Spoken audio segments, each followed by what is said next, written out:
busy. Emanda ma celebrate. Okay. Mina butwa mshem. I love artist. In fact, angathi ngiyabathanda, bona bathanda mina. Oh, okay. Ibona abangishelayo baze kum. Uniphatha kanjani nje yona leyo ndaba leyo yokufihla? Like personally nje wena nje. Kudala benifihla yazi. Those people like abathi okay sizonakekela nithi nabo bayabhoreka. So lokho kungifundise kakhulu because nabo they can't do anything bayacela waya which is I'm always there for bona. But angeze ukukhathala because ligazi lami. So ekhaya kusebukhosini I'm a princess. Yekathanda lama celeb la. Yebo. Ngineklotyolo futhi baya counter nokuthi isikolo asiqedanga. Lafu nomntwana. Ngena please izinto lezo manje. Lesikolo. Kanti uthanda hayi. Nopheni Ntuli. Angazi noma wabona. Upheni Ntuli khona ivideo ayenza. Cause there's a reason why she's not a big actor today or why she's not into acting today. And then sibona phela senihixizisana wena no King Zoso. Elophuza. Hayibo. Qiniso ukuthi hayi. Umnqondo westairs. Sithole from last year until this year. And which is ke beningayike stairs ebebook. Uhlala nomndeni wakhe. Oh. Akahlali yedwa stairs. Ngimfonele, mangimfonela. Okay, there was a voice behind. Yena seyebona ngathi mina sengifuna umendo and efteleli namuvele wagula. So mina ngabuza uguliswe nguwe. Uzamusho kanjalo. And londo wayibhala kwi page like. So ngibona i-comments zingi-attack nje like kutrenda nento ze-R100 intontoni. So yena R100 yenzeni. And then mina mase nifike ngambhalela ukuthi kusamele siphindile because hayibo ufuna more. Hey, ufuna some more.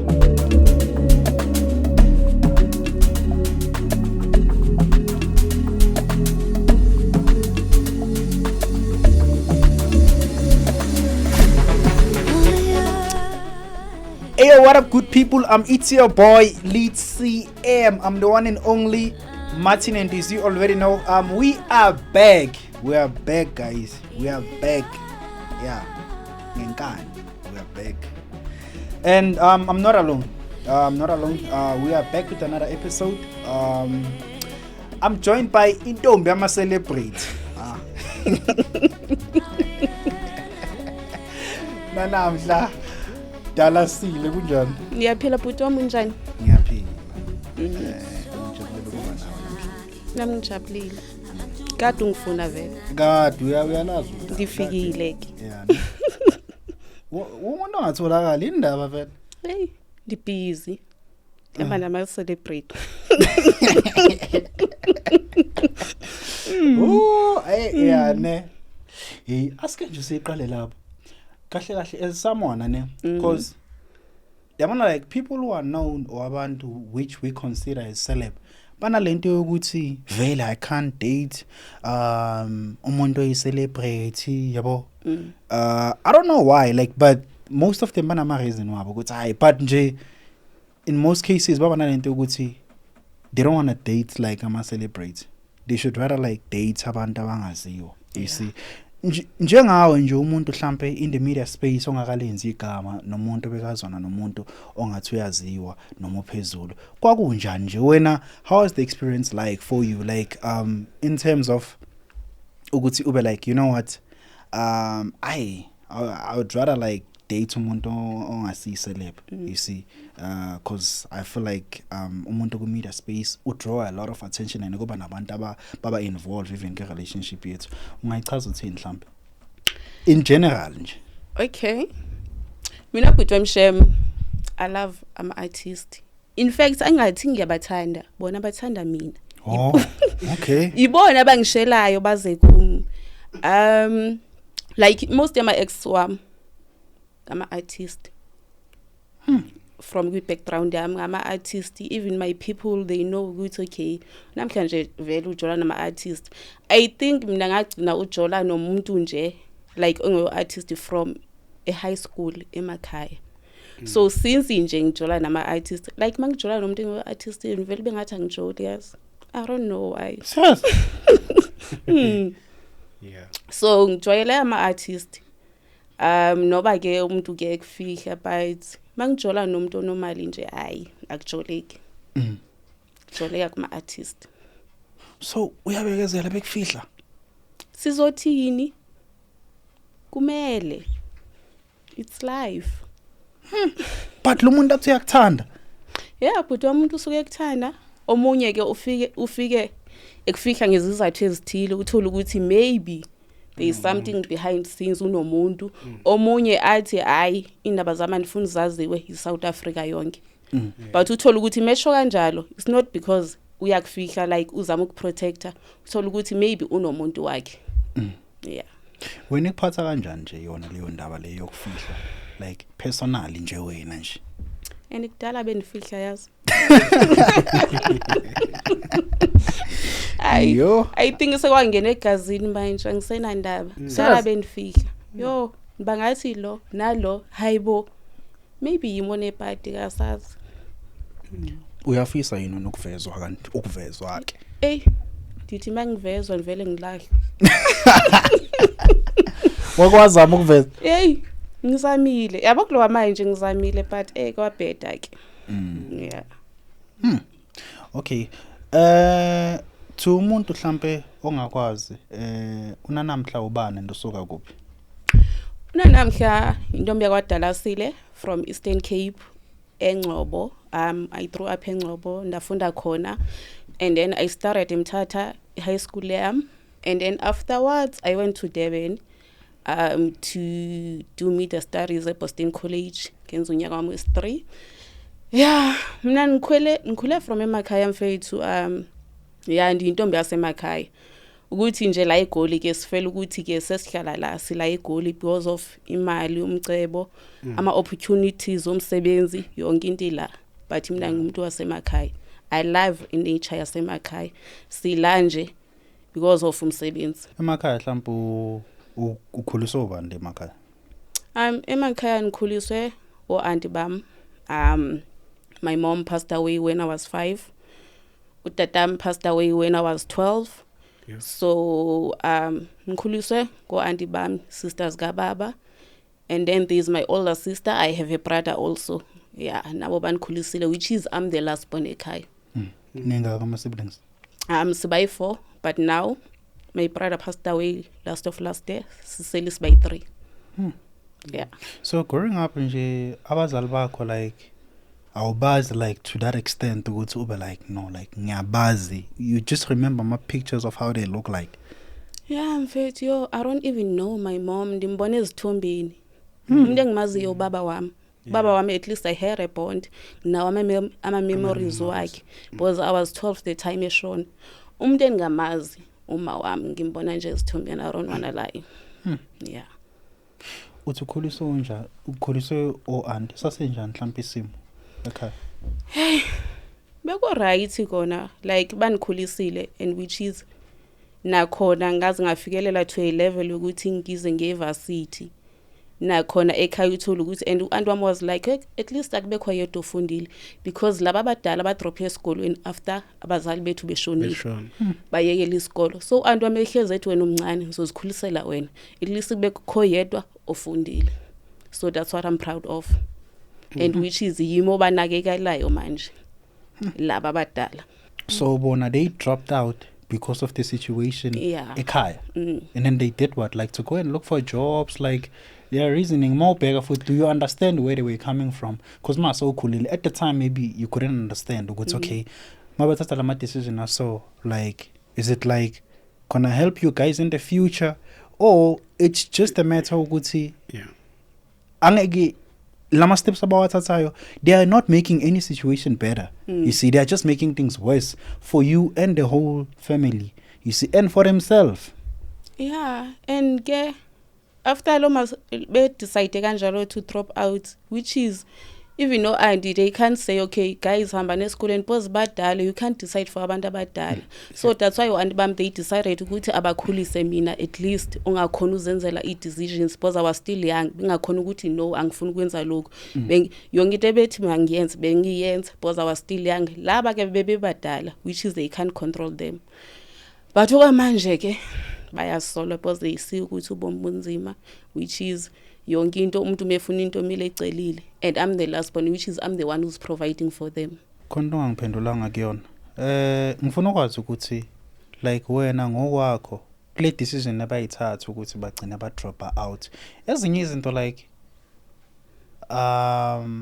if like you're a kid, like kuba nzima ukuthi mhlambe understand ukuthi okay lo muntu lento lena, why is this person acting like this ngaleso sikhathi, you see. So wena manje do you sympathize with them, or it's a matter ukuthi eish lama decision abawathatha bheka manje abaholele kuphi, and wena ngokwakho like uyibona kanjani that whole thing?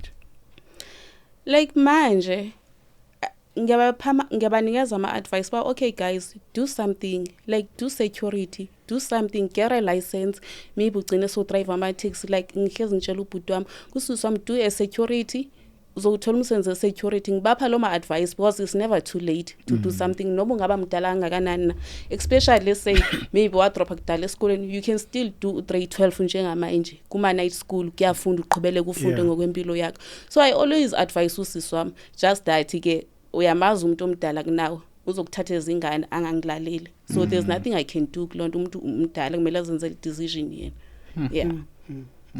But kwesinye isikhathi kusuke kuyisimo, mhlawumbe omunye umuntu umthole drop out esikoleni because uhluleka ukubekezela nani yabo, because ukufunda kubalekile. Kubalekile. Uthola ukuthi omunye mhlawumbe akacope kahle vele esikoleni, usekwenza kube i-excuse vele ukuthi hayi vele ngoba nami izinto ziyangibhedela ngcono ngidrop out ngihlalele phansi. But nathi besingakhophi sabekezela sila namhlanje siyakhona uzimela. Yini uyifundile wena kuyo yonke le situation as much as so babona manje and looking at their lives ukuthi eish, like if only they would have took different decision nabo they would be able to assist the family, because yazi ukuthi ekhaya makunomuntu oyona osebenzayo, it's that one person who tries and maintain the situation ukuthi ingabe far more worse than it is ngaleso sikhathi. So the moment kuba like nabantu abaningi abasebenzayo, yabona ukuthi kuvaleka nama amahlaza amaningi nje yavala, because maqala kuba ngathi kuvuleka la nomunye uyangena uya-assist, maqala ukuthi kuvuleka la nomunye uyangena uya-assist, you see. Yes. So wena iziphi mhlawumbe izinto ngathi uzifundile like kuzo in this whole situation, as much as kubonayo ukuthi okay sekwenzakele because sekwenzakele kufana nokudaliwe. So ezinye izinto you cannot change, kuba nzima. Okay, we can try and just remedy the situation, but angeke si change it completely. So iziphi izinto wena uzifundile wena ngokwakho nje? Ezisithi bhuti wami okwenzekile kufana nokudaliwe, ezinye izinto angeke usakhona uzichinja at this point, sezenzekile zenzekile. But one thing I have learned ukuthi okay, njengamanje like ziningi izinto engisifunde from ku side labo, which is bona abakhona uzimela manje. Anything abayifunayo bayacela, which is we can't do anything because awuna mali, awuna backup, awuna lutho. So mina at least ngiyakhona uzimela. So yabalo situation uyocela njalo nefamily igcina seyibhora. Those people like abathi okay sizonakekela nithi nabo bayabhoreka. So lokho kungifundise kakhulu because nabo they can't do anything, bayacela waya, which is I'm always there for bona. But angeze ukukhathala because ligazi lami.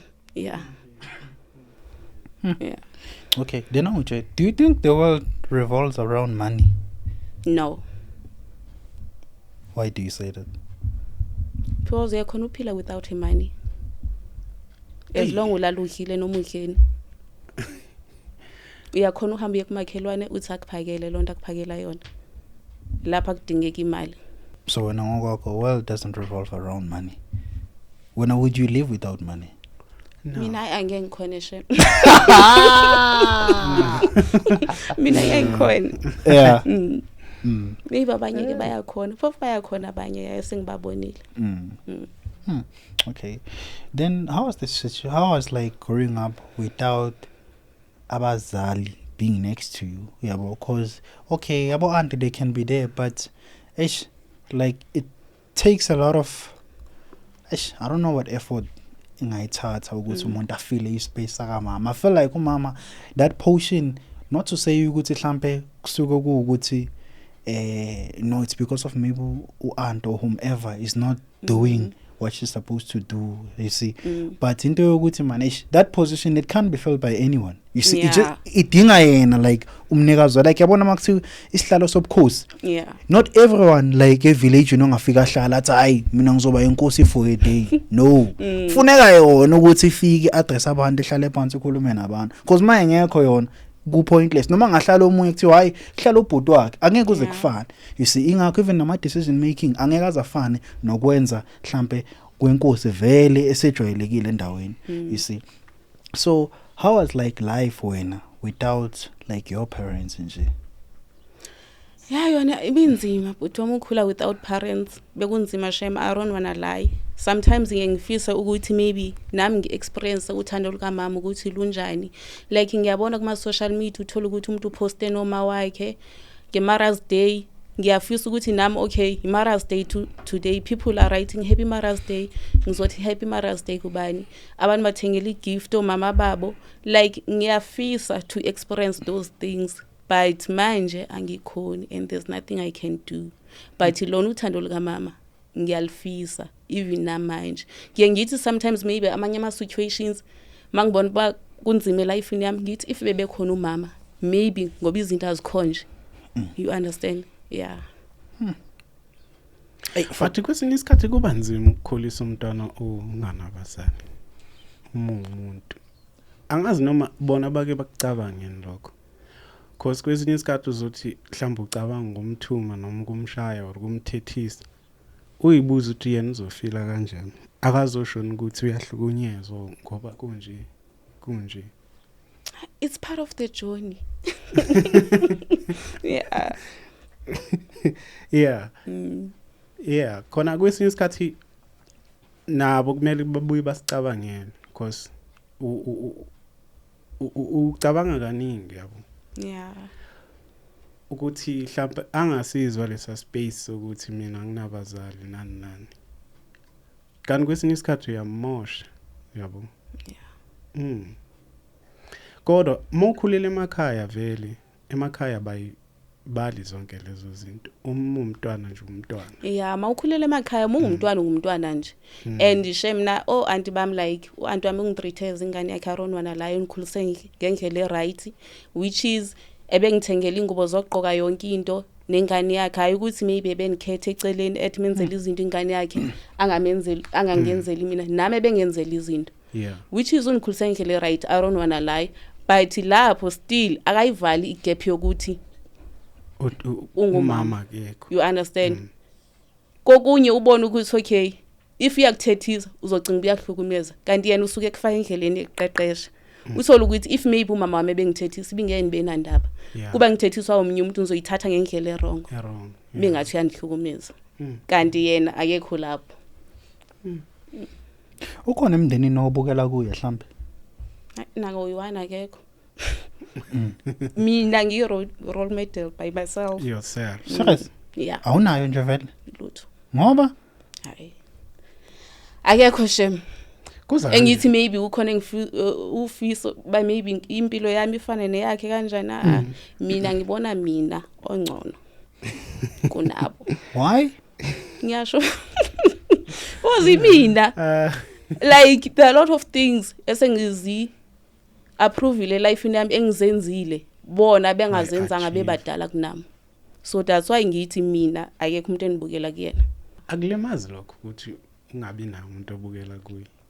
Hayi. Uyibukele kuwe nje.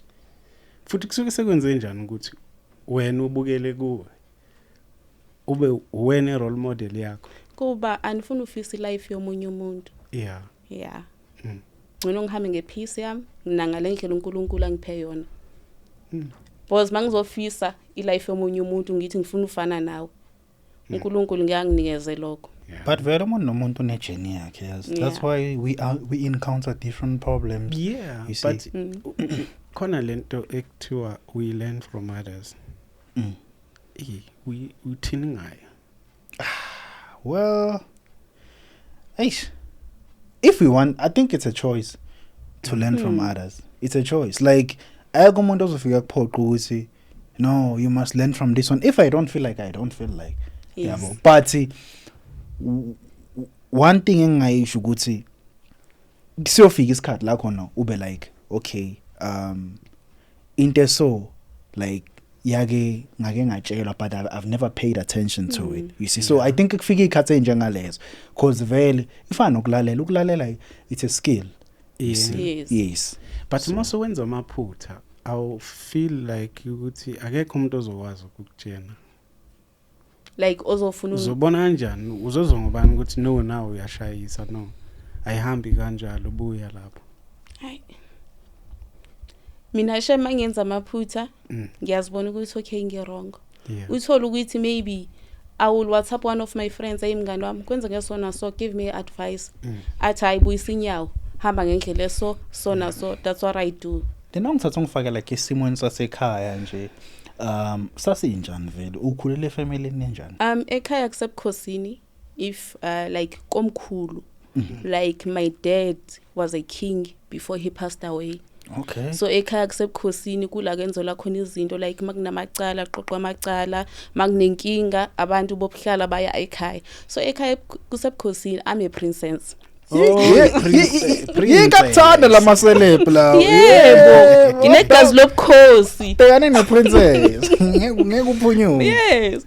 Mina ngimntana egazi kusebukhosini. Umamqwathi, yeah, emaqwathini, yes. Ngabantwana begazi. My dad was a king and then he passed away and then after baba mke kangena obrother wakhe which is my uncle. Naye he passed away and which is seziphelile brothers kababa and then kangena ingane kamalume wami which is umalume wami was older than ubaba wami. So ekhaya kusebukhosini mfethu mina like ile ngithi yonke into bengiyifuna bengiyithola ekhaya ndikhule ngendlela right bingekho into engayidingi. So that's why kokunye ngabonanga isikhala sika mama but khona which is bengikufisa ife bekhona. But ilife yasekhaya yasemakhaya ayifani yaseGoli. Ko right emakhaya ngikhule ngendlela right which is emakhaya udingi lutho mfethu udla yonke into ekhoyo hayi la eGoli which is uthenga yonke into. Even songenamali emakhaya ubhadala nerent uhlala nje. So life yasemakhaya I prefer it more than yaseGoli just that ke akunamali. So imali kulento ayichazayo uyabona ukuthi imali iyamxhopha umntwana in terms of yabona. I'll make these two examples. Umntwana okhulela mhlambe efamilini enemali enganabazali nomntwana okhulela efamilini enganamali enganabazali. Uyazi ukuthi umuntu ozomdinga kakhulu umama nobaba ulo okhula la kungenamali khona because imali yasivala like ifaka icomfort. Yes, ifaka icomfort ukuthi ungaboni lutho kushodayo. Yiko ngithi yamkhopha umntwana. Uvumelana naye? Yebo. Because isuke ivalele so sikhala awubona lutho eshodayo awubona ukuthi umama akekho awubona because yonke into oyifunayo uyayithola. Yes. Hey, kumnandi ukukhulela ebukhosini.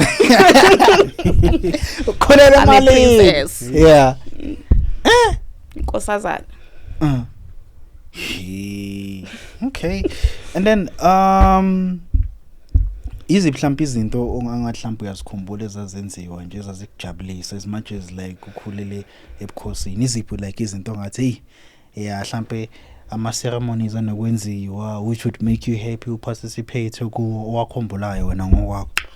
Yabona ke the best part engiyithandile emakhaya ubaba omncane wami because ngoyena ngibe ne memories naye which is ebethe behamba kwaNongoma kwinto yobukhosi uthola ukuthi kuyohlangana inkosi lapho iDurban bengekayazi noyazi which is I was still hangisese high school.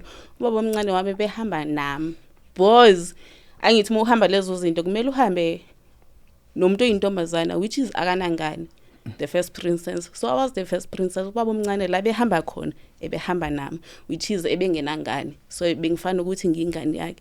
So I think it was the best memory for me uba la beyakhona kwizinto zobukhosi ebehamba nami nje hleze ngifake ephaketheni. That's what I enjoyed about low childhood, yeah.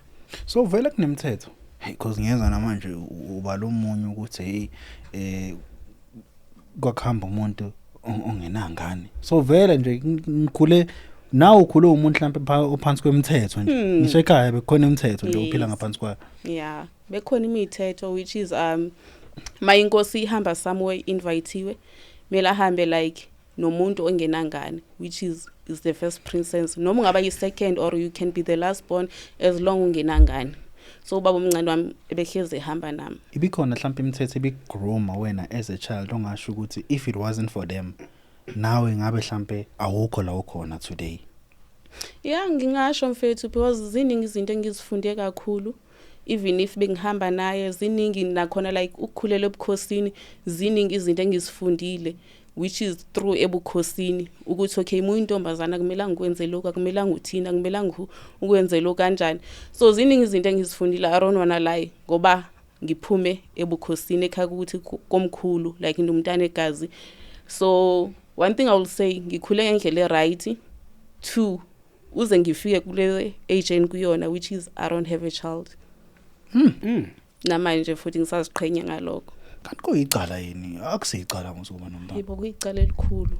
Hayibo. Kanjani? Phela masolobolwa la inkomo ziyakhathwa. Ukuthi ube nomntwana kwenye nomntwana. So ama damage lawo. Yebo.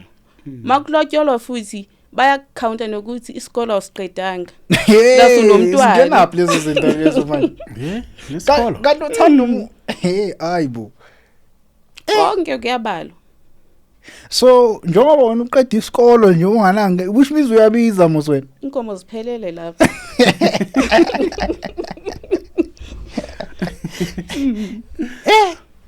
Manje le yokuthi awuqedanga isikolo icountelwani. Kushuthi mawufika emzini kumele ufike nayo nezitifiketi. Kumele ufike nazo. Kufanele umfazi ofundile. Kufanele umfazi ofundile. Kushuthi mawuthola umsebenzi awusa isimali kini mos. Ibonus kuphela masuthola umsebenzi. Yonke imali kumele izela. Iza la emzini. Hey madoda. Hey, fana noba uyisa imali yabo phela. Esinye strategy. Hayi khona. Hayi igambling le. Siyadliwa straight. Sibhekile mina kwabha. Yeah, okay. Then ufunde ke mhlambe le emakhaya ndikwakunja nje esikoleni. Ngifunde ku high school yasemakhaya. It was fine but ngadropa ku grade 10 because of the situation yami.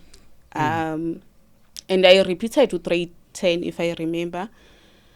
Cause on other side izinto bezingekho right like mina ne siblings zami usiswami.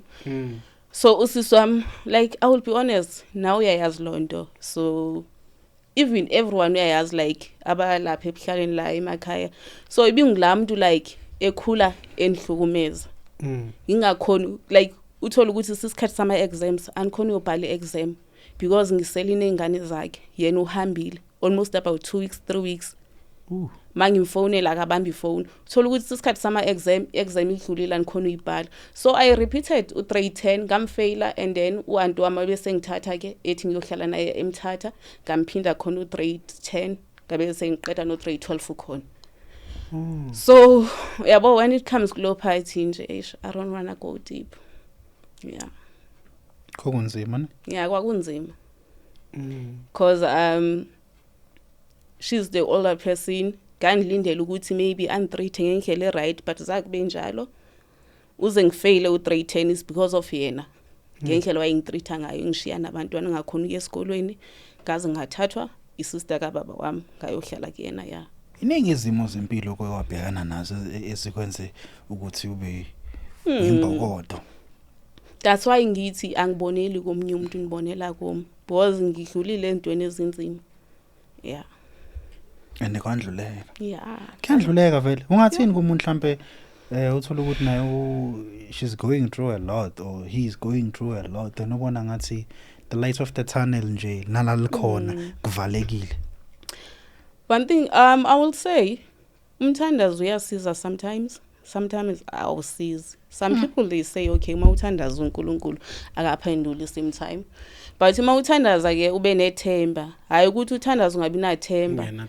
So mfethu uthandaza mawubona busesimene esinzima uzodlula and kuyadluleka. Noma udlula nga that time vele angeke udlule that time okhala ngakhona wena uzobona izinto zakho sezikhanya noma kukhanye nini and ungabelieve ba hayibo yimi lo osela bekade kusona so nathi sidlulile lapha kwezonto ezinjalo. Yeah. But njengoba sewukhulile uke wazama ukuhlala naye phansi usisi wakho uxoxe naye nibuyisana uthi into wawuzenza ngizange ngithande. Yes, to be honest after ngihambile to my auntie eMthatha I did grade 10, 11, 12. And then I went to Boston College at Durban. Bese nga communicate mina nalapho. Yeah. She was my Facebook friend. Ngingenayo inamba yakhe engenayo. Uqale ungikhulumisa asobona bangivele TV. Wow. Nami senibona ngama screenshotile like there was this other time I was on Deliteta for interview. Yeah. Wang screenshot wafaka ivideo wa post banibukela usisi wami in waqala lapho unikhulumisa sebona ukuthi ngivele TV. Hayibo kwanhleleni sebona nabantu buya ku Deliteta.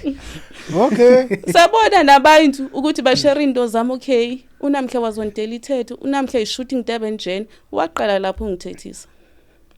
Which is number sengenayo ke lanto yokuthi hayi ngisamkwatele ini. I was easy to talk ke saqala lapho ke uconnecta again. But we don't have that relationship deep even now.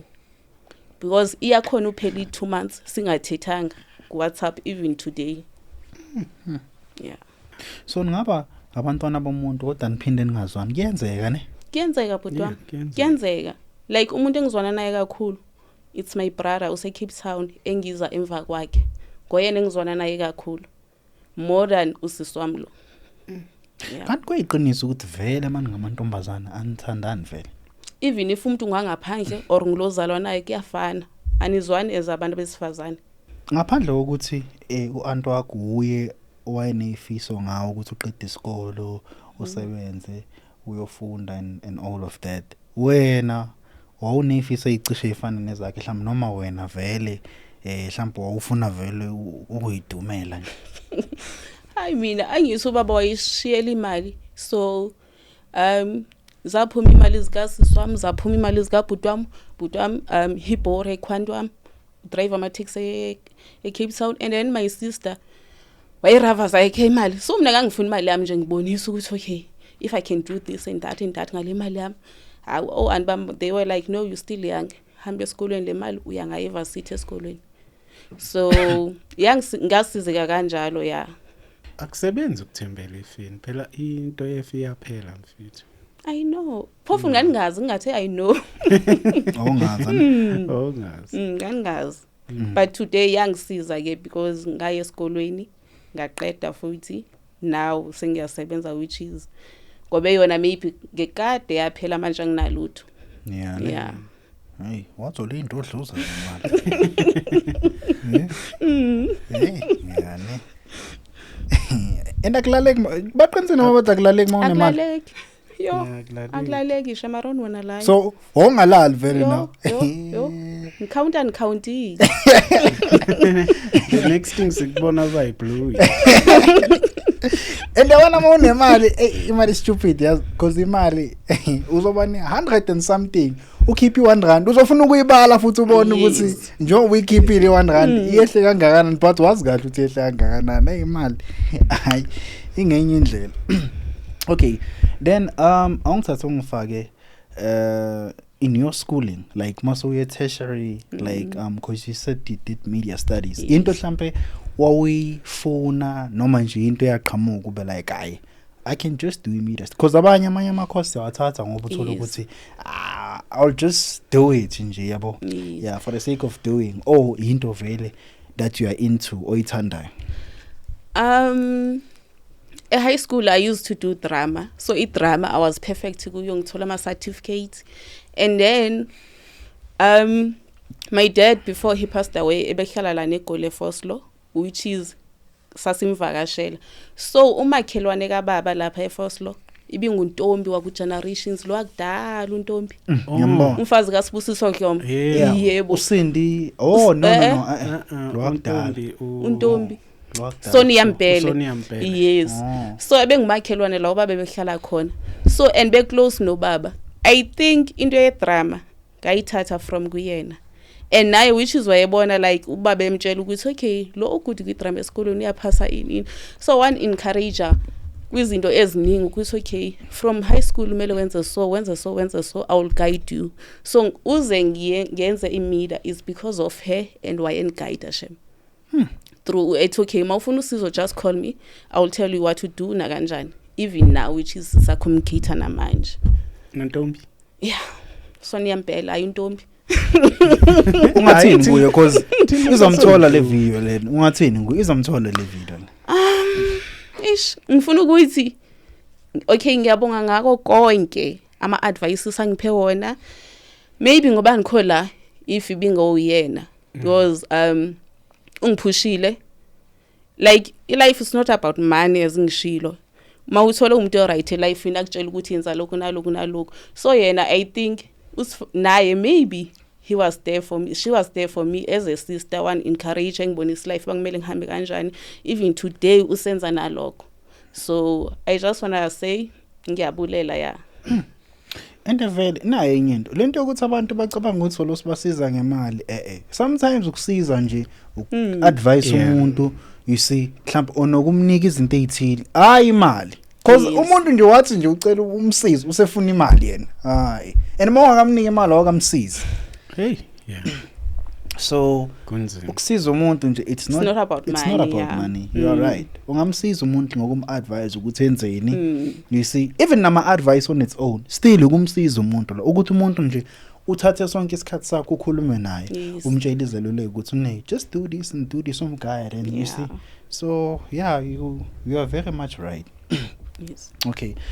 Uthi wake wavela ku daily ufuna manje daily test. I was there for interview. I've been busy for interview. I have a friend who's working behind scenes ugcina kwe Delteta. So wangibiza for interview after Durban and then I went with Delteta for interview. Yeah, so babengibuza nje about life, about media industry, ba okay ku industry kuhambeka kanjani, how's life ku industry. So I was there ukuthi ngiyokhuluma ngalokho. Yes. Ubuya na ku Durban. Cela siyeke lo ndaba. It's still there Durban. No, yaphela. No, yaphela. Yes. Bidlala ku ETV. Ku ETV yeah. And there's amanye ama soap I feel like they are there ukushowcase phela ukungena kulama big TV stories. It takes a lot of hard work to get there. So ngiyabathanda mina abantu yazi umunye uzoba like hayi mhlambe le show yayikhona yaphela not understanding the purpose of the show. Sometimes isuke isifezile purpose yayi show yaphela. You see. Yeah. So if figure story it's there to showcase the talent of certain individuals cause ubone namanje kulama series about trend some of the actors amancane bo actor with stories which are not that popular just because of Mzansi Bioscope because of bane passion. You see ubathola ukuthi mabathola bigger audience that's where they get to shine, that's where they get their flowers, you see. So they should keep doing what they're doing regardless ukuthi show iyafika iphele mase isavile purpose yayo sekuphelile because amanye amashow azo uplifter abantu abathini maybe na ishow ebase eThekwini izo showcase ama talent abantu ama youngings aseThekwini. You see ukuthi avele bathathwe ilama bigger platforms. You see. Yes. And let me tell you something about industry ayinamali mfethu. I don't want to lie. Maku industry mele uhlakaniphe because let's say you get a contract yakho bayasho ukuthi maybe you're going to shoot for 2 years kuzodependa if bazoyi-renew i-contract yakho afterwards. If abayi-renew kuyaphela kanjalo, and kuzothatha isikhathi to get another gig. Uthole ukuthi igig elandelayo uyoyithola after 5 months or even the whole year you won't get it. That's why most ama-artists uthole ukuthi umuntu uyatrenda ko-Facebook ko-TikTok kuthiwe hey ucela ama-donation in because that time ebeshuta for 2 years akasavanga mali. Even if usavile uthole ukuthi manje ukhokha i-rent imali yaphela kasakhona manje akatholi ma-gigs. It's hard uthola ama-gigs kwi-industry. I don't wanna lie, it's hard to shame.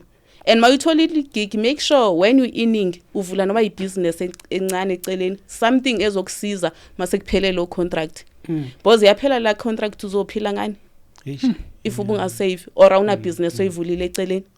So most ama-actors abacabangi. That's why at the end of the day ugcina betrend kuthiwa kucela ama-donations in. If uyanaka ko-Facebook ayatrenda vele towards bani in ucela ama-donation akanamali in. Ngokucabanga kwakho yini eyenza ukuthi kube nzima ukuthola amagigi kuma-actors nama-actress? Yeah, because usuke sowudumile Sewaziwa. and usuke sowuyibuildile ne-profile yakho. Yeah. Yabo, because you'd wonder ukuthi maybe for an example like I don't want to name my actors, but like big actors uthole ukuthi umuntu sekayasokola but ube like lo muntu lona profile like it was good, so vele uqinisile yini wena vele Usebenza connection mfethu on industry. I don't wanna lie, connection uyasebenza ku-industry. Uthole ukuthi okay this person ebe popular like profile yakhe iphezulu but now akasebenzi. Umuntu ebe ne-profile ephansi down ubumbona komzansi iBioscope uthola ukuthi uyena osephezulu. It's because of the connection mele wazi abantu ku-industry. Some people uthola ukuthi maybe umuntu will say okay ufuna imali, abanye uthola ukuthi umuntu uzofuna ulala nawe athi ngizokufaka emsebenzini. That's how it works ku-industry. Yeah. Ayisebenzi ukuthi une So eyokuthi une-profile unani ufundile akusebenzi. Connection ku-industry. Connection. Phela no Penny Ntuli angazi noma wabona uPenny Ntuli khona ivideo ayenza cause yena there's a reason why she's not a big actor today or why she's not into acting today, cause khona umuntu wayefuna ukumfaka ku media space but wayefuna ukuthi mhlawumbe amsize ngento ethile yabo. Yeah, then she decided not to continue ngendaba ze acting. Awuyazi lento le? You don't know? Yakazi ngibona epage kaPenny. Uyifake epage like? I think wayenze some sort of, I don't know if that was a live or whatever, but ngabona i-video man echaza lento le. I think into ya, if not last year, we check ku-YouTube uzoyibona. It's still there. So uqinisile man, sometimes vele ungena is either leyo muntu one connection uzokufuna izinto ezithile ukuthi ungene phakathi ku-industry. It happens. So I'm trying to reference lento isho ukuthi vele there are stories like even that. If you don't have a profile, as long as no connection can get in. Hey, yeah. That's why kuthiwa kumele uhambe nabantu aba-right, go to places, meet right people. Yeah. So gatekeeping yonke indawo almost. Because hlezi bakhala ku-music kodwa nala ku-acting, that's gatekeeping. Ziyakha Everywhere. zikhamba. Hayi. Okay, uthi ku-Durban Gen hayibo awuchaza ungafuna ukungena endaweni yaku-Durban Gen. Asingayi lapho yo. I-profile. Ne-profile. Noma nawe No, wangena nge-back door. No, zangene nge-back door. Awungenanga la kubona khona abantu nami siyamfaka phakathi lapho wangena ngemuva. I don't want to go deep kulo into and it's past, you know. Yeah, I was shooting on Durban Gen because even yaphuma ko Daily Sun when I got suspended because of some reason. I got suspended. Yeah, which is our shooting. Angithi ku-acting uyashuta manje into ayivele same time. So ukuthi ovela next month. So mina ngase ngishuta kule nyanga ngithola ukuthi izovela next month. Kaba kwiskanda lesenzekayo and then bangisuspenda and then banimisa and then kwavela waphela nje. So, and I don't want to go deep lapho. Khona lo waxabana. But decide ukuthi no sakuveza or something. Yeah. Because industry ifuna umuntu one background ebhedayo etc wenza into even if awubhed wenza into nje abafuna umuntu ozongcolisa igama lecompany. Serious? Yes, yeah. So it's that street. Yeah, it's straight mfethu. Because mina bangitshela ukuthi yabo mina bangitshela ukuthi after I got suspended with Durban Jane. Bangitshela ukuthi I need to learn more about industry. But nobu ufundile na, you still need to learn more, and mawusobuya ku-industry make sure ubuya ne-manager umuntu ozokucontrola uthini, because hayi ngale ndlela owenza ngakhona. And I was still young ngela xesha ke and ngingenayo ne-manager. I-manager ithatha phi it's like an agent like agent, yeah, umuntu ozokulokhuza guide athini kuyo yonke into. Oh. Yeah, Ngihlezi nginga-understand ukuthi why kumele ube nomuntu ozoba u-middleman, but it makes sense now. yeah. Because vele uzoyenza the way ithanda ngakhona. Because nami ngithi namabrand. nami ngiyenza the way engiyenza ngakhona, which is bengekho umuntu beniguide, which is bengazi nokuthi okay lokhu kumele ngikuphostile, lokhu ngingapostanga kumele angenze lokhu. Uthola ukuthi if I had that person wayezongitshela ukuthi okay awenza sona so I didn't have that lo muntu at that time. And ngangingazi ukuthi kwakumele ngibe ne manager, someone ozongiguide. Mawubheka vele uyayidinga i-manager. Kodwa wena ngathi uyayidinga i-manager.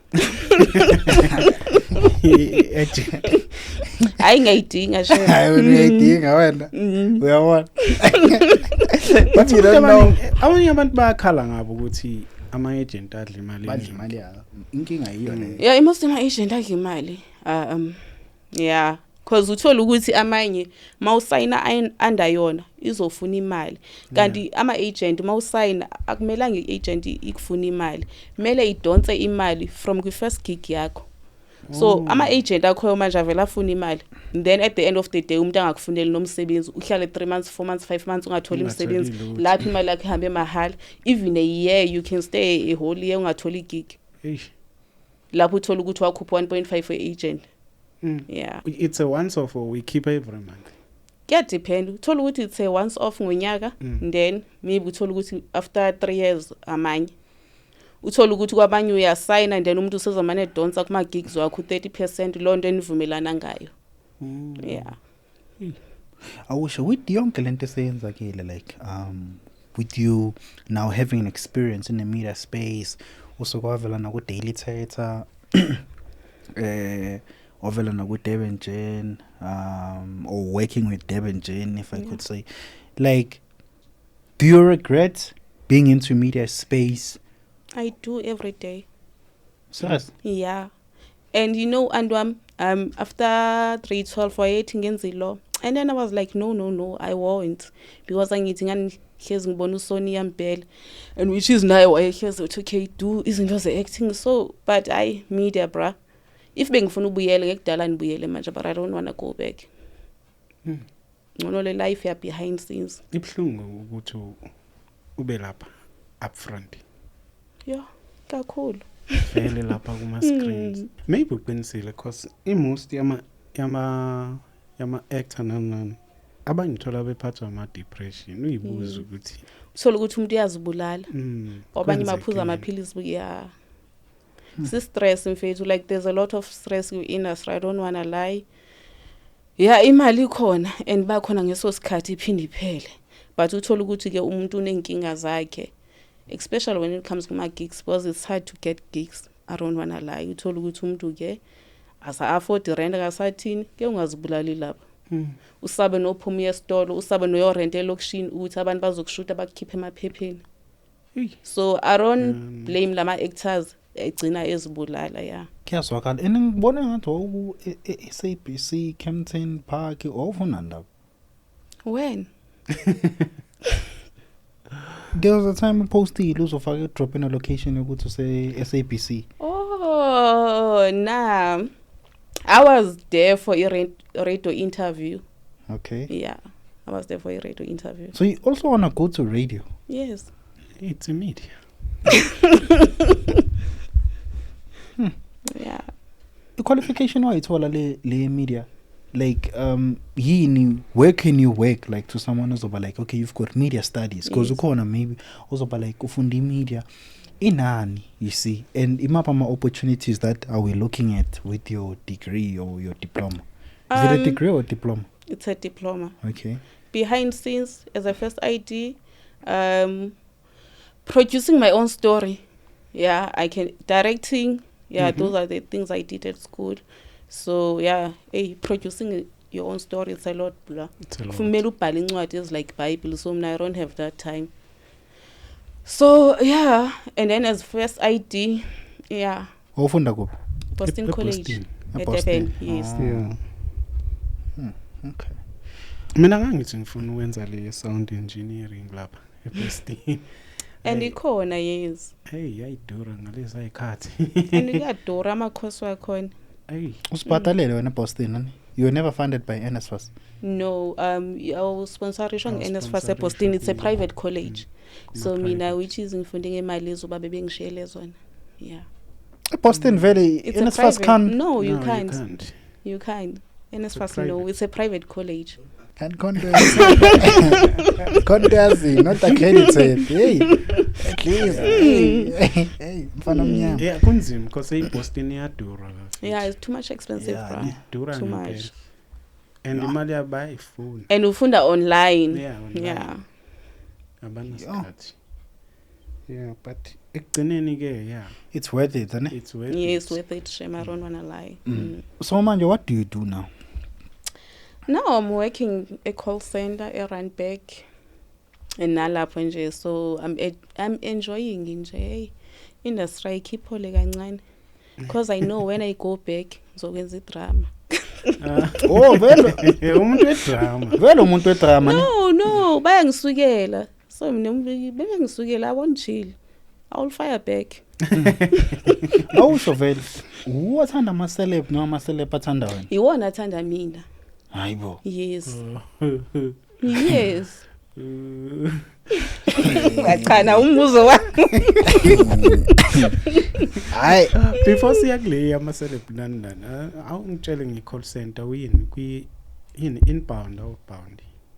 No, yithi laba sinfonela isinibangela isicefe. Isuke yimi.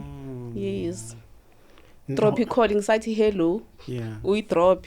Isikhathi sakhona sinjani because ngathi i-commission uhola nge-commission. Yes, it goes nge-commission. Yeah. Yeah. But Khola- abantu bayahlangana man. But kuyahlangana uba right. Usokunikezwa abantu abayingaki phedeki. Hey, kuyadependa. Yeah. Ngimthola ukuthi 30 kuyashiyana, 30 people. yes. Yeah. Nothatha apha amanamba ethu. Cela ungangibuzi lo mbuzo. Funa ngixoshwe yini emsebenzini? Kuthiwe Monday don't come. Yeah. No. Unokubona sowufonelwa icompany. Yeah, uzibuza ukuthi uyithathe ephi. Inamba yami iphuma phi uthole kanjani? Siya research. And uzokutshela igama lakho nayo yonke into yakho. But awukazi umnike. Mase uya drop engaqedi nokhuluma umuntu. Yeah, ne. Okay. Hayi singayi kakhulu ngifuna uku Yeah.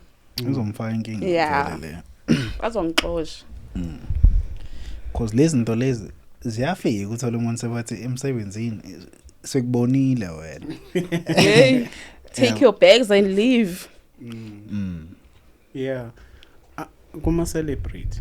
Yo. Ngizwe ekuqaleni uthi umuntu obeyithandela ama artist. Bowuthanda ama artist kanjani abaculi? No, ama actors.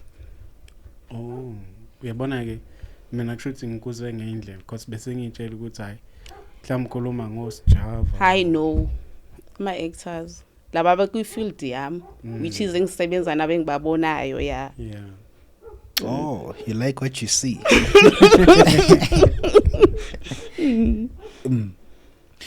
Hayibo. And then sibona phela senihixizisana wena no King Zoso. Eluphuza. So asike siqale nje la iqala khona kahle kahle. Nazana kanjani? Nomfana ongagezi. Hayibo. Hayibo. Hayibo. Qiniso ukuthi hayi. Umnqondo westairs. Hawu.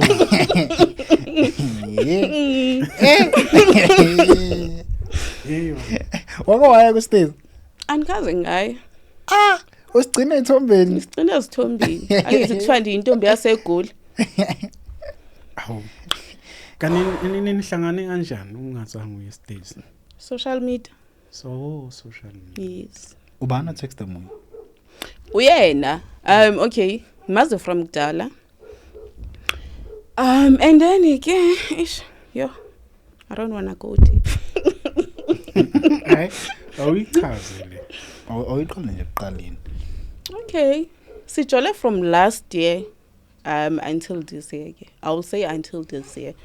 Sijole from last year knows also yeah, ish. Zothini na? Sijolile sa-communicator on social media.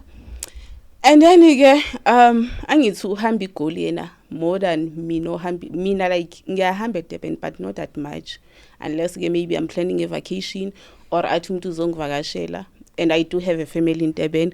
So also sijolile from last year, but a relationship here to last year maybe week iqala uba maybe mase kuphela unyaka sesithatha izinto serious because yena wayehlezi ethi angeke azayimela indaba ye distance because ngila eGoli yena useDurban, but uthe mase hamba iGoli kakhulu ke kwaba la sesenza izinto khona serious.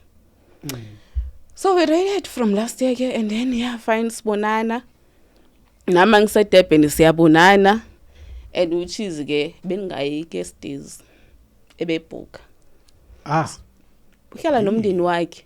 Oh. Akahlali yedwa stays. Uhlala nomndeni wakhe. Okay. So phofu ebesho kanjalo, I don't know.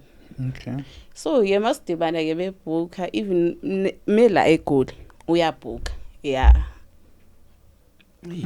Thema tatu ngibisa ko 5 star. Lo muntu lo 3 star hotel. ikhudzumela mfana unemali. My soul. Nkosi yami. So ukutexta vela njengomuntu wayefuna ukukwazi unazana noma nje utshengisile ukuthi cha usebonile. Ngisho mara nona la inhloso yakhe bayibiyini. But angithi manje sengibona manje ukuthi babegcola ukudlala. But mina bengimthatha as umuntu serious ke. So cause we dated ebethi mefika la eGoli uthola ukuthi babhukhela i-17 uzongibiza, which is ubhukhe neqembu lakhe lela hamba nalo ke, uzongibiza which is sihlale khona nabo, and then uthola ukuthi maybe following day I go back to my place, or uthola ukuthi ngizohamba ngolosuku ngiphinde ngibuyele to my place the same day. So mabela eGoli yeah babhukha la i-17, or uthola ukuthi maybe uyobhukha eceleni athi maybe I must go ubhukhile kulo hotel uzoza later on. Ngithi okay maybe usuke saba la besuke hleli nabo lapha endlini, maybe aba respect ke, I don't know. So ish yeah Benjani nje relationship yenu maniqala ndate nje? Ibe right mfethu, like ibe right, I don't wanna lie. Angazi noma ke ngizothi iqala ubheda nje this year. Angazi noma ngizothi ke umuntu utshintsha iligoli or ufika wabona abangcono eGoli, I don't know uzazi yena. Cause umuntu nje uthi mase kuhamba isikhathi ungishintshele uthola ukuthi seyimi oncenga umuntu kulo relationship, uyibona ukuthi okay sekuyabanda nje, even when so umtextela ama text they call bra ngendlela sephendula nguye ngaye ayizingozo solo engimazi. For sure nje ubonile scandal sama screenshot on Facebook sigivana yeah I was the one who posted. Uwakahlahlo uqala indaba. Yeah yimo oqala indaba. Uyiqala ngaliphi? What happened before we get to the screenshot? Why am I so poster? Kwenzakaleni prior that? What happened? Okay, last week on Monday I went to him, which is kade la eGoli. Things eqede nenyanga. But wenza ama up and down yahamba eGoli eDurban. So last week Monday I went to him, wathi akekho right, uphethwe iflu. So wathi ngize ngizombona, ngathi okay. Ngambuza ukuthi ngizojika na or ngizolala. Wathi uzojika, ngathi okay. Ngahamba ke e-17 mangifika lapha mfethu okay fine. Ngathi okay ngizohlala 2 hours and then I go back to my place. Athi okay. Ayi ngimbona ba akekho right.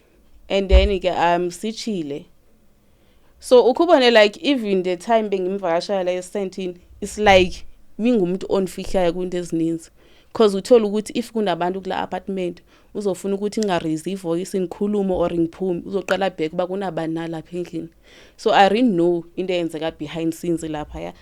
So I went to him on Monday. Okay sahlala sachila, and then afterwards kuba right yonke into. Afterwards I went to my place. Later on ngiyamcheck ukuthi uhambile na, or ukuthi how you feeling. Athi no ngihambile. asibanga salala sihambile noNgizwe back to Durban. Ngithi okay awuthanga ngiyagula and awusho ukuthi uzohamba. Athi no sihambile. And then following day ngibone seposta kulokhuza ku WhatsApp post ukuthi umuntu la eGoli. Ngithi how awuthanga uhambile na? I think maybe wakhokha ungihide ke kuma status in. Athi hayi bengijoke. Ngimiyeke kanjalo and then ngimfonele mangimfonela. Okay, there was a voice behind. Ekhulume lonto ngizwile ethi hey babe angazi kushuthi uguy ke bebuza lonto something. Vele yena ke kade ngimsola ukuthi usim2 yawushaya. Hayibo. Hayibo. Yes. Yo. Okay. I drop call because angithi kumele aphendule lo muntu ommemezayo. Mase ngifona back hayi ifone ayisaphumeli. And then okay fine ends the story athi he's not feeling well. Ngithi mina kwenzekeni? Athi uyagula. Ngithi mina ugula yini? Athi kumele ahambe e-pharmacy. I think lonto beyikhuluma maybe ebefuna like ngiye kum WhatsApp ngiye kumfonela enze excuse ukuthi yagula. Remember I went there on Monday and then it was on Tuesday. Ngithi mina ugula yini? Athi I don't know whether I should say this. Vele uyibhalile ki page like which is ebeqamba amanga. Athi okay, I think I have a drop. Hayibo. So ubhalile ku page like wabhala. Angithi the time ngim-attacker naye wakhupha ama screenshot so ebhala ukuthi yena seyebona ngathi mina sengifuna umendo and efteleli namuvele wagula. So mina ngabuza uguliswe nguwe. Uzamusho kanjalo. And lonto wayibhala kwi page like. Because ngabona i-comments zing-attacker maybe a-commenta kwi-side lami but okay ulentombi uzosathi uyinikeza i-1 round esentini 1 round odakiwe. And which is manje angithi ama screenshot engangiwapostile now ngawa Monday Tuesday. So awakudala nginawe because yonke iconvoy yami naye bengiyidelete. So manje ngisena backup enkulu which is naye mangibheka uposta ama screenshot awa Monday Tuesday awakudala kwaposta ngiboze vele besidelete ezifonini zethu. So ngibona i-comments zing-attacker nje like kutrenda nento ze 100 rand intontoni. So yena 100 rand yenzeni uthi ngithenga ngo100. Hayibo. Yo. Okay, lo 100 to explain it. Lo 100 wasend 100 one wathi ngiye kuyena. It was I think last week before lo Monday. Ngathi mina I won't able to come because anginamali. Vele ke kuyena benihlezi ngithi anginamali nginayo. Because binge ngihambe ngemali yami ngisiya kuyena.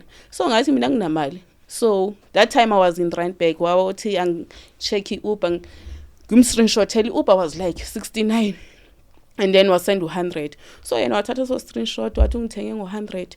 Manje into sayenza ngathi bi into ye one night stand ini because of ama screenshot Monday now Tuesday. Which is mina angisena backup ngiwa delete and ngiyazi naye ka now. So wa trend indaba ze 1 round uzokuthi okay unez 1 round esentini ini sengifuna umendo ezonto nje because the last time the time ngipostile ngaposta ama screenshot ngawayeka ku Facebook. And which is ngabhala futhi ukuthi wenza usim2. Ngathi futhi ngiyabazi nabantu abakufundisayo lapho uze ngiwakhiphela ama screenshot it was because of ngizwa ngiwhatsapp ngiremove lanto wathi umtshelile nozosa sikhiphele ezande sizifake ku Facebook akenzwa ngale ndlela kwenzwa ngayo. Yeah. Manje indaba ye1 round when okay Monday the time ngangiye kuyena we had sex like we have 1 round because he was sick wayegula. And then ke mina ke mase nifike endlini and then because why posta vela kuma screenshot lonto abantu babona ifans zakhe and then mina mase nifike endlini lamphalela ukuthi kusamele siphindile because hayibo ufuna more ufuna some more hey yena waposta lo ma screenshot wathi mina bengimncinga for a second round in uthi bese ngaphindeki. Bungaphindeki yena seyikhipha kanjalo indaba uba beningaphindeki wa screenshot la ngithi mina kusamele siphinde futhi anganelanga which is the reason ebegula ene-flu. Yeah. And then ke ngasheshe ngahamba yena manje seyenza ngathi mina ke bese ngimncinga for second round. Okay. So yena seyikhipha ngathi maybe seyikhuluma ku-pitch like esethi bese ngaphindeki. Yamnika 1 round odakiwe. Ungitshela mfethu ukuthi unginika kanjani 1 round ish. Okay, bekuyi first time wena ngiqala. It was not her first time. Kudala. Oh. Kudala, but that Monday Mm. it was a first round yeah kuba ebengekho right. Ebengekho right. Manje yini esiyenza idrama yonke ibengaka because akusiyi ukuthi into ebeniqala ngalo lasuku. Into eni ke nayenza no before. Angithi umuntu bese ngekho honest Mbambila ngithi. Ubani Uthi uyachiya. angithi bese ngimbambile efonini Oh. bese ngimbuza imibuzo ba vele uyayenza lento engicabanga ukuthi uyayenza. So bese idikwe yilomo ubuzo. So se drop i-call yami. Ngathi ke mina ngizokubonisa ke mina. Awucabanga ukuthi uvele wathenwa off iyo yonke lo mbuzo leyo. That's why. Turn off njani? Mele ndimbuzile mos. Mele ndimbuzile. Wena busoleni? Sorry? Busoleni wena. Because uyasho ukuthi kudala usola, busola. Siningi like kuningi ziningi izinto ekudala ngizisola. Thola ukuthi uyahlanganisa uyabona ba hey la vele kukhona. So kuningi nje which is naye nje bese ngibonisa. So mase ngimbuza ke ngokuwayi ke ngokwezo lokho ze drop ama cholesterol sekwenzeka yonke le drama. So kuningi bese ngikubonile. Cabanga lapho unyamezela umuntu unekhwapha elinukayo. Hayibo. You're fine. Ayiphinda azoyithi amantombi asegoli. Imagine uzongijaja ngendlela engqoka ngayo. Mina ngikaze ngakujaja kodwa uhlezi ugqoka ophaqa every day. January to December ufaka ophaqa. Angaze ngakubuza ba why ufaka ophaqa kunet, why ufaka ophaqa kunet. Kodwa wena uzongibuza ukuthi why ngifaka utight ngaphansi. Hayibo. Azothi amantombi asegoli go tight ngabanzi. Ubani nomnye umbonisile ke mezothi amantombi asegoli. Shutha yisimi kuphela. Wena buyifakeleni tight. Maybe bosimthuwa sathi. Yena uyazi. Yeah. Okay. Bengufakeleni utight. Yeah, buyifakeleni tight. Mfethu as girls amantombi ayazi mawufaka utight it's ira kuyabanda. Mawufaka utight it's either usuku ugqoke into transparent ukuthi ngavela ngaphansi ufaka utight. So yena mezothi hayibo amantombi asegoli ngotight kusho ukuthi bakhona nabanye ababonile. Mina lapha ngikaze ngamjoja ngabophaqa nonuka ikhwapha. Angaze ngamtshela ukuthi unuka ikhwapha. Why ufaka ophaqa every day? Kodwa yena uzojaja mina ngendlela engqoka ngayo. Awungitshela ngicela ukubuza. The first meet up here. Angithi nifike naxoxa lapha ku social media leni naze nahlangana. Yeah.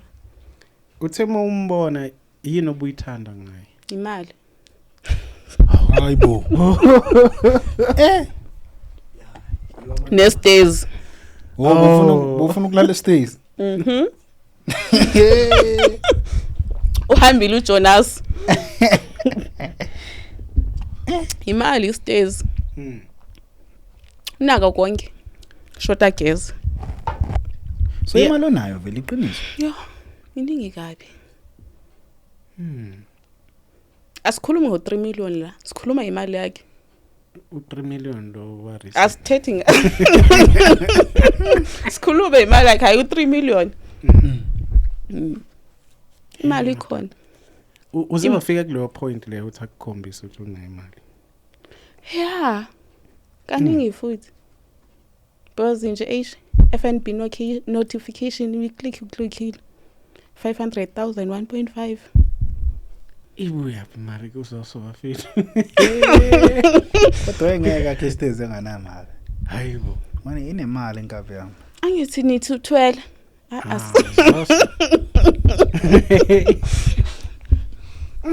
Ayi mangabe uthwele wena njengomuntu osoyidlila imali imnandi imali yakhona ne. Yo, kakhulu mfethu. Bese ngezwa nekhwapha ukuthi liyanuka. Bese ngidedela igazi. Ngithi umuntu wakho usazomlungisa. Mlungisa njani? Phela njengomuntu wakho ngithi umuntu wakho umfuna ngale ndlela omfuna ngayo. Alright ngala ndlela yiyo. angithi yona indlela enza ngayo imali so alright.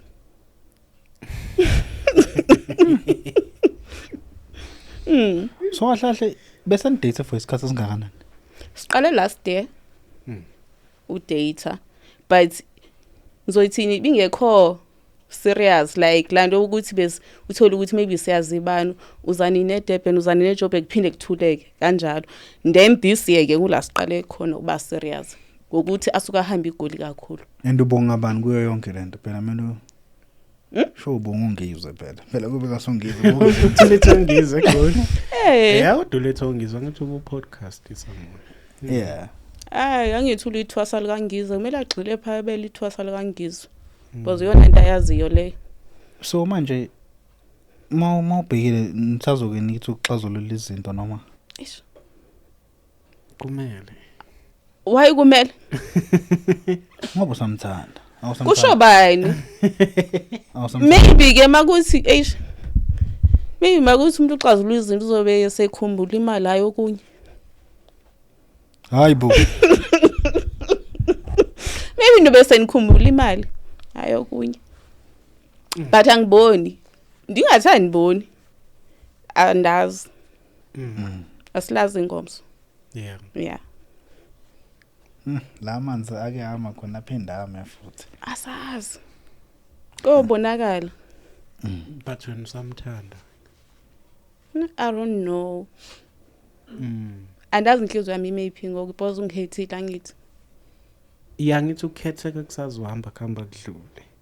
Bese kusala ireality. But ngisafuna uhilo kamanje. Maybe mase ngihilile ke ngizo decide if ndiyabuyela or but angiboni. I don't think so. Asazi phofu. Ningabe nami seningibona ngiphosta nithi nawo ungathanga ubuyele. So lengithi asilazi ingomso. Yeah. Okay, njengomuntu obesondelene ku noZoso, umuntu onjani nje mungamchaza? Childish. Oh. But yena bekheze bona mina umuntu ochildish. Childish. Uyathanda uxova indaba zabantu. Akancengi futhi. Akana inhlonipho. Yeah. Maybe if you follow social media on Facebook, kule podcast yabo kulamantu ntoni, no uyabona ngendlela iyona lapha, uyiyona even real life. Akazifiki. Uchildish akancengi nje, I don't know nje, akana inhlonipho. Maybe la yokuthi okay umuntu unemali wenza noma yini asazi. So, yeah. So kubone maybe unyamezele ku relationship because of some things. Yeah. Maybe bese kunjalo ku side lami. Ukuthi okay, ayake ngimdelele because of that and that. Yeah. But is it worth it ukuhlala nomuntu just because of money ungamthandi? It's worth it. Kumina ngazi abanye. Kasi kunemali. So niyayithanda imali vele? Yo, kakhulu. Especially amaXhosa. Hey, hayibo. Ayo. Yeah, ne. Especially amaXhosa. Yini especially ngaka ngemali. Ngaphela uthando. Wena umuntu unemali noma kanaye. Mina shema unemali nje. Yabona mina ngithi even uZosa ngithi bebehlezi bemgxeka ku Facebook bethi akagiza. Vele lokho bengikubona live. Bayithi ke bese ngakuboni because of imali. Umuntu mayikhipha imali awusaboni nokuthi kuyageza or yanuka yini. Mayikhupha imali nje. But at the same time lo muntu suke elala nawe khona la. Yo. Ngabe sayikhuluma ke la. Uthi mawuvula ingubo nje uzwi cup. But again, it is what it is. Semhlabeni la. La nto ukuthi kumele okay, ungathi ushona, uthi okay if lokhu benikwenzile, awukwenzanga. Enjoy isikhathi sakho. Yeah. Yeah, makuthi kuyabhetha, makuthi lonto nje just enjoy your life. Ukuthi abantu bathini bangenapi. Angithi namanje nje time bengi-acteka ku Facebook, bebhizi bekhuluma, yo ayisiyakujudge. Sibuka izithombe zakho, yo ayisakujudge. Ubufunani kuZoso? uZoso uthande uxova udaka sisi wami. Yini oyibone kuyo? Hayi ubona istezi in. Yeah. sometimes uthola ukuthi umuntu umthanda because of izenzo zakhe yeah. but uthola ukuthi ekugcineni uzogcina somthanda kuye kabanjalo kwi-side lami Yeah. kamthanda because of izenzo zakhe kagcina sengaboni yonke into yeah So yena yakwazi ukuphatha umuntu wesifazana vele.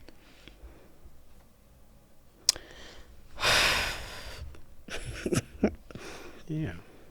ngizoyithina maybe usafunda Okay. But ubekufakela imali yokuthi uze nemali ubekunika ibe enye into uyifuna.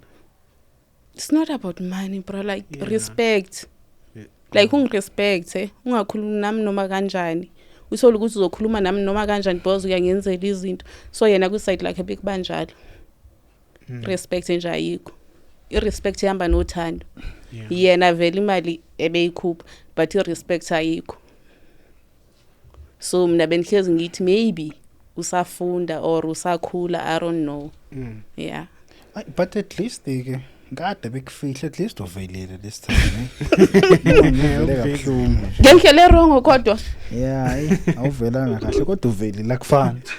yonkosi yami Akufani. yazi mfethu umuntu Uvelile nje. yazi umuntu mekufika it's because usuke efika something hayi ukuthi ukufika kuba ekuthanda ekuprotect usuke efika something like yena kwi-side like should ebefika something like ngeke ngambuza ukuthi okay now sizofika nini ku-level ukuthi maybe siyapostana siyathini or abantu bayasazi basiyajola washo ukuthi asikafikeleli kulo level kushuthi yena bezazi ubufihlana lokho engikutholile angithi yeah Angithi into iya nge-step by step. njani Ngeke sisuke sijump. ihamba ngenhliziyo ayi step by step Sesoyivala nje. Iphi into ngathi uyifundile wena ngokwakho in this whole situation? sothini na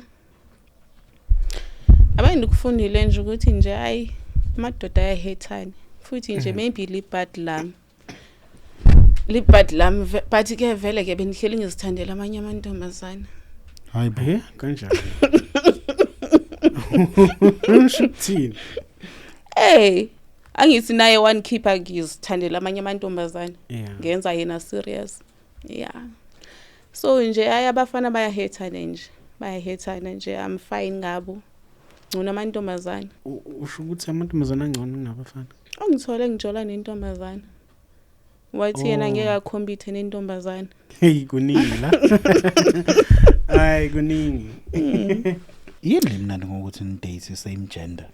yo kuyadependa lo muntu osuke udate if ubukekeza umfana it's okay because uzokwenza izenzo zomfana so mina I enjoy dating the same gender shem as ngithi ngithole ngijola vele nentombazana so I enjoy more nabafana besides more nabafana nje ukuthi bangihethile nje so which is naye ke wangqebezela wazongiravaza so yeah but dating the same gender mina ngibona ngathi kungcono Wena okwazi uhlala mhlambe phansi uyibheka ukuthi mhlambe nawe unamaphutha akho.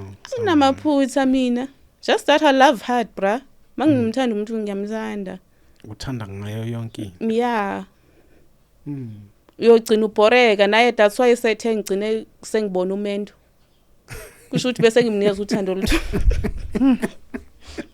Azokumela kushada. yo Bongavuma vele ukushada. yo benginovuma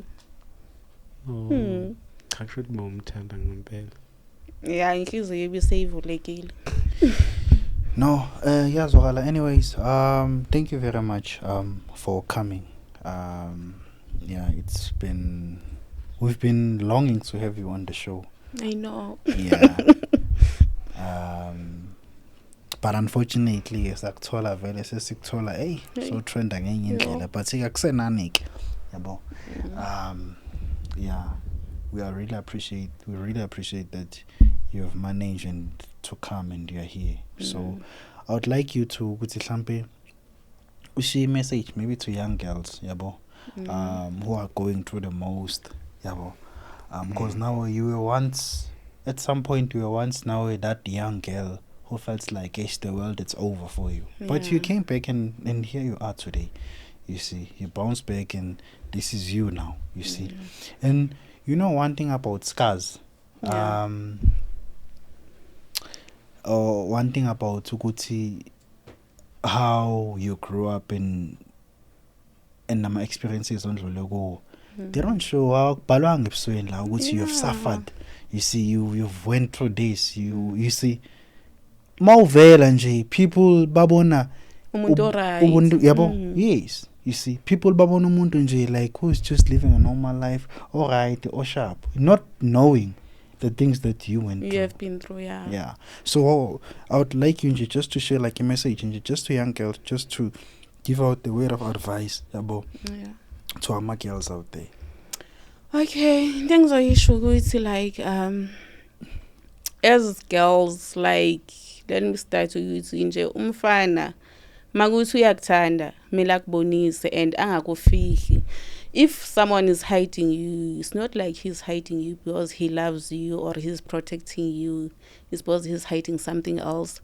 And as girls kumele like sizimele singadependi kubantu besilisa because that's why begcina sebesiyuza, maybe sithatha advantage cause nami ngibe ngasijudge, maybe ngathi okay, maybe zonke lezi zinto azenzile is because maybe ebebona ukuthi okay yonke into ngiyifuna kuyena. It was not because maybe ngisuke bengiyidinga or ngenayo lonto.